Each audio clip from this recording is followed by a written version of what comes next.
ओम नमो भगवते वासुदेवाय नमः। नमस्कार, मैं ज्योतिषाचार्य वरुण प्रकाश ज्योतिष के आज के संस्करण में आप सभी श्रोताओं का, आप सभी प्रबुद्ध दर्शकों का स्वागत करता हूँ। जैसा कि आप लोग को मालूम है, मई का महीना आने वाला है। मई के महीने में सभी राशियों का कैसा रहेगा, उनका मई का महीना कैसा बीतेगा, हर क्षेत्र में, जैसे व्यापार के क्षेत्र में, स्वास्थ्य के क्षेत्र में, धन के क्षेत्र में, हर क्षेत्र के विषय में मैंने विस्तार पूर्वक वीडियो बना के आपको दिया है। आज उन 12 राशियों में अंतिम राशि मीन राशि पे मैं चर्चा करूंगा कि मई का महीना मीन राशि वालों आपके लिए कैसा रहेगा। आपके लिए कैसा रहेगा व्यापार की स्थिति, परिवार की स्थिति, धन की स्थिति, समाज में आपकी स्थिति, स्वास्थ्य की स्थिति, और क्या आप उपाय करेंगे, किस उपाय को करने से आपको लाभ मिलेगा, और कैसे आप अपने जीवन से आने वाली समस्याओं को पहले से समझ के उनसे दूर रह सकते हैं, उनके सावधानी बरत सकते हैं और उपाय कर सकते हैं। सभी राशियों के बारे में मैंने विस्तार पूर्वक बनाया। मित्रों, वीडियो बनाने का मकसद ये नहीं है कि सिर्फ आप इसको मनोरंजन के उद्देश्य से वीडियो देखिए। हम समाज में आपके साथ हो रही समस्याओं का जब हम लोग संकल्प लेते हैं, जब ज्योतिष के ज्ञान में उतरते हैं, तो हम अपने गुरु के सामने इस बात का संकल्प लेते हैं कि हम ज्योतिष के माध्यम से जो भी ज्ञान प्राप्त करेंगे उसमें समाज के उत्थान के लिए, समाज में अच्छी चीज़ों को बढ़ाने के लिए, समाज में बुराइयों को दूर करने के लिए, लोगों के अंदर सनातन अपने धर्म के बारे में, किसी भी धर्म समुदाय से जो क्यों न हो, लेकिन उनको उनके धर्म के बारे में अच्छे से समझने के लिए और अच्छे से उस पर अनुशासन और पालन करने के लिए हम संकल्प लेते हैं। समाज में इसका भला हो, यह हमारा उद्देश्य होता है। इसलिए मैं बार बार कहता हूं कि आपका यह नहीं मतलब है कि आप, हमारा उद्देश्य है समाज में भला करना, लेकिन अगर आप यह समझिए कि आपको हम निःशुल्क सेवा दें तो हमारा भला कैसे होगा। इसलिए हम संकल्प लेते समय करते हैं कि हम समाज में कुछ अपनी जीविकोपार्जन के लिए, अपने कार्यालय के जीविकोपार्जन के लिए, हमारे साथ जो लोग जुड़ रहे हैं, ब्राह्मण लोग जो पूजा पाठ अनुष्ठान में लगे रहते हैं, आपके लिए मंत्रों की सिद्धियां कराते हैं, मंत्रों का जाप करते हैं, उनके जीवन पाने के लिए हम कुछ सहायता राशि आपसे लेते हैं, फीस लेते हैं, और उसके माध्यम से हम आपको उपाय बताते हैं। उपाय जो बताते हैं वह दो बातें होती है उसमें। एक तो आपको अपने ईश्वर पे अटूट विश्वास होना चाहिए। आपको यह विश्वास होना चाहिए कि आप जो करेंगे वह आपके भले के लिए होगा और आप पूरी निष्ठा के साथ करेंगे। दूसरा, मंत्रों को, तंत्र को, विद्याओं को, शक्तियों को, या किस मालाओं को, रत्न को, सब कुछ धारण करने का, सब कुछ करने की एक विधि है, एक नियम है, एक अनुशासन है। उसको करना बहुत आवश्यक होता है।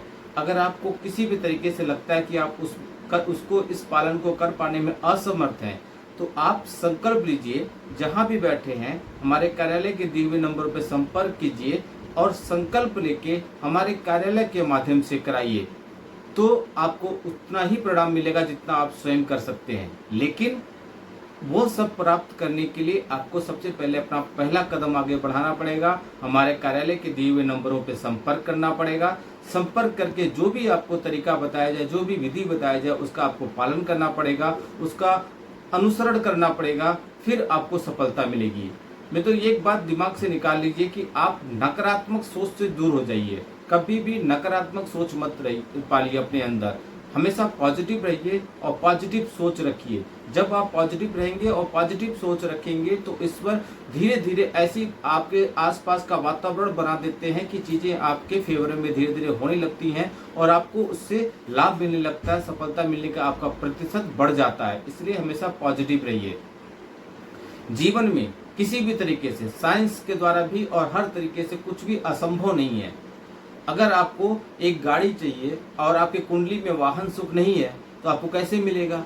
तो इसके लिए ही तो बना हुआ है आपके लिए जो रत्न बने हैं, मंत्र बने हैं, तंत्र बने हैं, जो रत्न पहने हैं, जो अंगूठियां आप लोग पहनते हैं, जो मालाएं पहनते हैं, सबके कारण होते हैं। जो आप माथे पे तिलक चंदन लगाते हैं, इसके सबके कारण होते हैं। इन चीज़ों को करने से आप बहुत चीज़ों को, नकारात्मक चीज़ों को अपने जीवन में सकारात्मक रूप से बदलकर अपने जीवन में जो इच्छाएं हैं वो सभी पूरी कर सकते हैं, प्राप्त कर सकते हैं। इस समय हमारे भारतवर्ष में राजनीति में बहुत बड़ी चीज चल रही है। राजनीति में हमारे देश का बहुत बड़ा पर्व चल रहा है, हमारे वोट का पर्व चल रहा है, हमको अपनी शक्ति दिखाने का पर्व चल रहा है। हम अपने देश के लिए, अपने लिए या जो भी हम सोचते हैं उसके लिए हमको एक बहुत अच्छे अपने क्षेत्र से एक सांसद चुनने का अधिकार मिल रहा है, और वह चुनने के बाद हम अपने समाज में, अपने देश के लिए या जैसे भी हम चाहते हैं उनके उत्थान के लिए हम एक कुशल नेतृत्व का चुनाव करते हैं, जो हमारे देश के लिए, हमारे सब चीज के लिए प्रस्थान आगे बढ़ाने के लिए बहुत अच्छा योगदान देगा।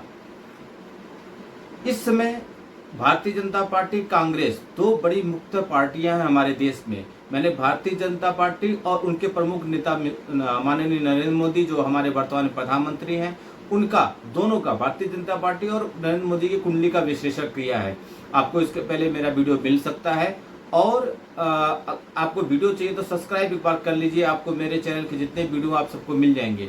उसके बाद दूसरी पार्टियां कांग्रेस और उनके प्रमुख नेता राहुल गांधी।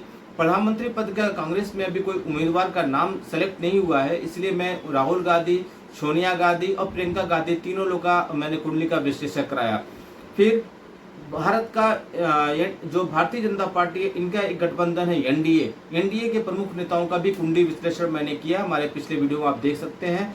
और विपक्षी पार्टियों ने इंडिया अलायंस बन के एक संगठन बनाया है, इनके भी प्रमुख नेताओं का मैंने विश्लेषण किया है। ये तमाम विश्लेषण करने के बाद मैं यह निष्कर्ष पे पहुंचा हूं, मैं कोई राजनीतिक व्यक्ति नहीं हूं और न ही मैं किसी पार्टी से संपर्क रखता हूं या संबंध रखता हूं। मैं एक ज्योतिषाचार्य हूं, मेरे पास हर क्षेत्र से जुड़े हुए लोग आते हैं, हर राजनीति से जुड़े हुए लोग आते हैं, और मेरा काम है सबकी समस्याओं का बिना भेदभाव समाधान करना और बताना।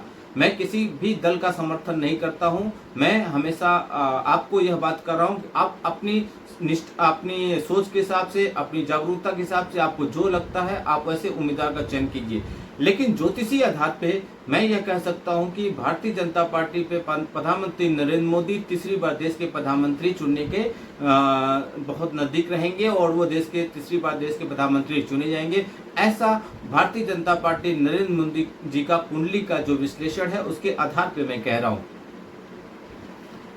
एक और प्रेडिक्शन है कि इस बार गर्मी अपने चरम पे रहेगी, इसलिए उत्तर भारत से बिलोंग करने वाले, मुख्यतः दिल्ली, उत्तर प्रदेश, पंजाब, बिहार, आपका मध्य प्रदेश, या जिन क्षेत्रों में गर्मियां बहुत ज़्यादा धूप तेज पड़ती है, वो लोग विशेष सावधानी बरतिएगा, डिहाइड्रेशन का विशेष ध्यान दीजिएगा, छाता वगैरह लेके ही बाहर निकलिएगा, अनावश्यक धूप में बाहर मत निकलिएगा, क्योंकि गर्मी इस बार बहुत तीव्र रहेगी।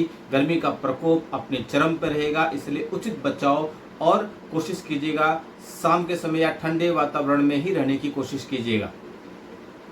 भारत की स्थिति भौगोलिक क्षेत्र में बहुत मजबूत होगी, विश्व के परिदेश में भारत का स्थान बहुत मजबूत होगा। भारत अपनी शक्ति को बहुत अच्छे तरीके से आगे बढ़ाएगा, और भारतीय सेना अपना पराक्रम दिखाने का एक दो अवसर फिर आपको मिलने वाला है, ऐसा आपको समाचार मिलेगा। तो कार्यक्रम को आगे बढ़ाते हैं, ये हमारा प्रेडिक्शन था। आज हम मीन राशि पे चर्चा करेंगे। मीन राशि वालों पे बताने से पहले मैं आपको बताऊं कि यह आपके नाम राशि और आपके चंद्र राशि पे आधारित है, लेकिन कुंडली में लग्न चक्र भी एक होता है, और वह आपके जीवन से जुड़ी हुई बहुत सटीक घटनाओं के बारे में बता सकता है, और उसका सटीक समाधान और उपाय भी बता सकता है। उसके लिए आपको अपनी कुंडली का विश्लेषण कराना जरूरी है। यह जो मैं बता रहा हूँ मीन राशि समानतः सभी मीन राशियों पे लागू होता है, लेकिन अगर आप मीन राशि के हैं और आपको यह प्रेडिक्शन नहीं लागू हो रहा है तो आप अपनी कुंडली का विश्लेषण करा लीजिए, क्योंकि आपकी कुंडली में आपके लग्न स्थान पे कौन सा ग्रह किस स्थान पे है, उनकी दृष्टि कैसे पड़ रही है और उनका कैसा देखने का नजरिया है, इसका अध्ययन करना बहुत आवश्यक है। और यह अध्ययन करके यह बताया जा सकता है कि आपको क्या परेशानियां आने वाली हैं या क्या जो समस्याएं चल रही इसका आप समाधान कैसे कर सकते हैं। तो आपका ज्यादा समय न लेते हुए मीन राशि वालों को बताऊं तो मीन राशि वालों का मई का महीना काफी उतार चढ़ाव से भरा रहने की संभावना है, उतार चढ़ाव से भरा रहने वाला है। इसलिए आपको महीने की शुरुआत में ही खुद पर ध्यान रखना होगा। आपकी वाणी और आपके व्यवहार पर सबसे ज्यादा ध्यान देने की आवश्यकता पड़ेगी, क्योंकि आपके व्यवहार में कुछ उग्र बदलाव हो सकता है। आप किसी से भी कुछ भला बुरा कह सकते हैं, जिससे आपके संबंध बिगड़ सकते हैं। आपको कहीं पर भी उल्टा सीधा भोजन करने से बचना चाहिए, क्योंकि इससे स्वास्थ्य संबंधी समस्याएं आपके साथ खड़ी हो सकती हैं। आर्थिक मामलों में इस महीने ज़्यादा ध्यान देने की आवश्यकता आपको पड़ेगी, क्योंकि आपके खर्चे बने रहेंगे और धन प्राप्ति के लिए आपको ज़्यादा प्रयास करने होंगे। वैवाहिक जीवन में तनाव बढ़ने की पूरी आशंका है, इसलिए सावधानी रखना आपके लिए बहुत आवश्यक होगा। प्रेम संबंधों के लिए यह महीना अनुकूल रह सकता है। भाई बहनों का सहयोग आपके साथ बना रहेगा। विद्यार्थियों के लिए यह महीना अनुकूल रहेगा, लेकिन आपका स्वास्थ्य और आपका पारिवारिक माहौल जो है कुछ हद तक आपको प्रभावित कर सकता है। वैसे परिवार का माहौल सहयोगात्मक रहेगा, फिर भी आपको अपनी ओर से किसी भी प्रकार की कोई कमी करने से बचना चाहिए। यह था सारांश में। अब मैं ग्रहों की गोचर के हिसाब से आपको बताऊंगा कैसा रहेगा। तो देखिए, मीन राशि वालों, करियर के दृष्टिकोण से यह महीना मध्यम रूप से फलदायक आपको लिए रहने वाला है। नौकरी करने वाले जातकों को अपने काम अच्छे तरीके से करना होगा और उनको अपने काम का तोहफा मिलेगा। आपके साथ काम करने वाले सहकर्मी आपका भरपूर सहयोग करेंगे, आपके हर काम में आपकी मदद करेंगे, जिससे कार्यक्षेत्र में आपकी स्थिति अनुकूल बनी रहेगी और नौकरी में आपका प्रभाव अच्छा रहेगा। बृहस्पति महाराज की दृष्टि सप्तम भाव, नवम भाव और एकादश भाव पर रहने से आपके कई काम बनेंगे। यहाँ तक कि आपके वरिष्ठ अधिकारी भी आपके ऊपर अपनी कृपा दृष्टि बनाए रखेंगे, जिससे नौकरी में आप टिके रहेंगे। छठे भाव के स्वामी सूर्य महाराज उच्च राशिगत होकर आपके दूसरे भाव में विराजमान रहेंगे, जिससे कठिन परिश्रम के बाद अच्छी सफलता करने का योग आपको मिलेगा। आपको नौकरी में अपनी मेहनत के लिए जाना जाएगा। आपको कोई बड़ा आर्थिक लाभ भी इसके कारण वजह से हो सकता है। व्यापार करने वाले जातकों के लिए यह महीना उतार चढ़ाव से भरे रहने की संभावना है। क्यों? क्योंकि राहु और मंगल बुध के साथ मिलकर प्रथम भाव से सप्तम भाव पर महीने की शुरुआत से ही दृष्टि डालकर शुरू कर देंगे, जिससे व्यापार में कठिनाइयां होंगी, आपके काम होने में विलंब होगा या काम होते होते आपका रह जाएगा, अटक जाएगा। इससे आपके मन में खीनता पैदा हो सकती है। लेकिन देवगुरु बृहस्पति पंचम दृष्टि से आपके सप्तम भाव को देखेंगे, जिससे व्यापार की परेशानियां धीरे धीरे दूर होंगी और किसी और अनुभवी व्यक्ति की सहायता से आप अपने व्यापार को अनुकूल बना पाने में सफल होंगे। महीने का उत्तरार्ध अपेक्षाकृत अनुकूल रहने की संभावना रहेगी। अब जानिए सबसे मूल आवश्यकता पैसे। तो आर्थिक दृष्टिकोण से देखा जाए तो महीना चुनौतीपूर्ण रहने की संभावना है। आपका मई का महीना आपके लिए मीन राशि वालों, आपको आमदनी बढ़ाने के लिए कठोर प्रयास करने होंगे। शनि महाराज द्वादश भाव में बने रहेंगे, जिसकी वजह से आपको कोई न कोई खर्चा लगातार बना रहेगा और शनिदेव की दृष्टि आपके दूसरे भाव में होने से अच्छी बात यह हो सकती है कि आपको विदेशी माध्यम से धन की प्राप्ति हो सकती है और धन संचय करने में भी आप सफलता आपको मिल जाएगी। सूर्य महाराज उच्च राशि में होकर दूसरे भाव में रहेंगे, जिससे सरकारी क्षेत्र से धन लाभ आपको मिलेगा और सरकार की किसी योजना का आपको लाभ भी मिल सकता है। शुक्र महाराज की कृपा भी आपके भाई बहनों और मित्रों से धन लाभ करा सकती है। इस महीने आपके खर्चे लगातार बने रहेंगे, इसलिए आपको अपनी आमदनी बढ़ाने पर ध्यान केंद्रित करना होगा, तभी आपकी आर्थिक स्थिति मजबूत होगी। महीने के उत्तरार्ध में सरकारी क्षेत्र से लाभ के अच्छे और मजबूत योग आपके साथ बन रहे हैं। अगर मैं स्वास्थ्य की बात करूं, जान है तो जहान है। स्वास्थ्य के दृष्टिकोण से यह महीना सावधानी रखने वाला होगा आपके लिए। आपकी राशि के स्वामी देवगुरु बृहस्पति तीसरे भाव में विराजमान रहेंगे। आपके अंदर आलस की भावना रहेगी। अगर आप इसको नियंत्रण में रखेंगे और आलस का शिकार नहीं बनेंगे तो महत्वपूर्ण कार्य से आप कर पाएंगे, अन्यथा आप महत्वपूर्ण कार्य आपसे चूक सकता है और शारीरिक समस्याएं आपको गिरफ्त में ले लेंगी। राहु, मंगल और बुध तीनों मिलकर आपके प्रथम भाव में बने रहेंगे, जिससे स्वास्थ्य में और व्यवहार में आपके बदलाव आएगा और आपको स्वास्थ्य कष्ट परेशान करने वाला रहेगा, कष्ट देने वाला रहेगा।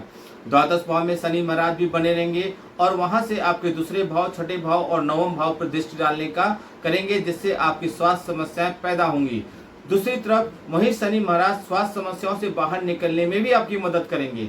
आपको नेत्र पीड़ा, आपका मानसिक तनाव, सिर दर्द, बुखार, बदन जैसी समस्याएं आपके साथ हो सकती हैं। समय रहते आप इसका उपचार कीजिएगा, स्वास्थ्य का अपना ध्यान रखिएगा, यह आपके लिए बहुत लाभकारी रहेगा। परिवार के दृष्टिकोण से बात करें तो यह महीना आपके लिए द्वितीय भाव में सूर्य अपने उच्च राशि में होंगे और उनके साथ शुक्र महाराज विराजमान रहेंगे। इससे परिवार का माहौल सकारात्मक रहेगा और परिवार के लोग आपसी अहम भाव भुलाकर एक दूसरे की सहायता करेंगे और परिवार के माहौल को अच्छा सामंजस्य पूर्वक बनाए रखेंगे। लेकिन शनि महाराज द्वादश भाव में बैठकर आपके द्वितीय भाव को देखेंगे। इस कारण बीच बीच में किसी का हस्तक्षेप आपके पारिवारिक जीवन में तनाव और आपको बढ़ा देगा। चतुर्थ भाव के स्वामी बुध महाराज प्रथम भाव में राहु और मंगल के साथ विराजमान रहेंगे। इसलिए किसी प्रॉपर्टी में हाथ डालने से पहले सावधानी रखिएगा। अच्छी तरीके से उस पर रिसर्च कर लीजिएगा, बड़े बुजुर्गों से विचार विमर्श कर लीजिएगा। अच्छी बात यह रहेगी कि देव गुरु बृहस्पति तीसरे भाव में बैठकर आपके पारिवारिक जीवन को संभालने और आपके भाई बहनों के लिए स्नेह पैदा करेंगे। इससे आपका पारिवारिक गठजोड़ मजबूत होगा। पिताजी और परिवार वालों के साथ लेकर आप किसी तीर्थ यात्रा पर जा सकते हैं। उपाय मैं आपको कम से 3 या 4 उपाय बताऊंगा। इसमें से जो उपाय आप आसानी से कर सकते हैं वह उपाय आप अवश्य कीजिए, लेकिन उपाय अवश्य क्या कीजिए, उपाय आपको तत्काल रूप से लाभ दिलाने में बहुत सहायक होता है। पहला उपाय, आपको अच्छी गुणवत्ता वाला पीला पुखराज अपनी सोने की अंगूठी में आप इसको जड़वाकर शुक्ल पक्ष के गुरुवार को अपनी तर्जनी उंगली में धारण कीजिए। इससे आपको बहुत लाभ मिलेगा। दूसरा, प्रतिदिन श्री बजरंग बाण का पाठ करना चाहिए आपको, यह आपके लिए बहुत अच्छा रहेगा। श्री कनक धारा स्रोत का पाठ करना भी आपके लिए लाभदायक रहेगा। और चौथा, राहु के लिए नाग केसर का पौधा लगाइए, यह आपके लिए बहुत ही शुभ रहेगा, लाभकारी रहेगा। यह था 12 राशियों में से अंतिम राशि मीन राशि का मई का महीना कैसा रहेगा। मैंने पूरे विस्तार पूर्वक आपको बताया, ग्रहों के गोचर के हिसाब से भी बताया कि मई का महीना कैसा रहेगा और आपको किस तरीके की सावधानी बरतनी होगी। उम्मीद है वीडियो आपको बहुत पसंद आया होगा और बाकी लोग भी इसका लाभ उठा सके, इसलिए वीडियो को अधिक से अधिक मात्रा में शेयर कीजिए, लोगों तक पहुंचाइए जिससे लोग उसका लाभ उठा सकें। लाइक करते रहिए और कमेंट बॉक्स में कुछ न कुछ अवश्य लिखिए। नहीं कुछ लिख सकते तो जय श्री राम तो जरूर लिखिए। आपका दिन शुभ हो।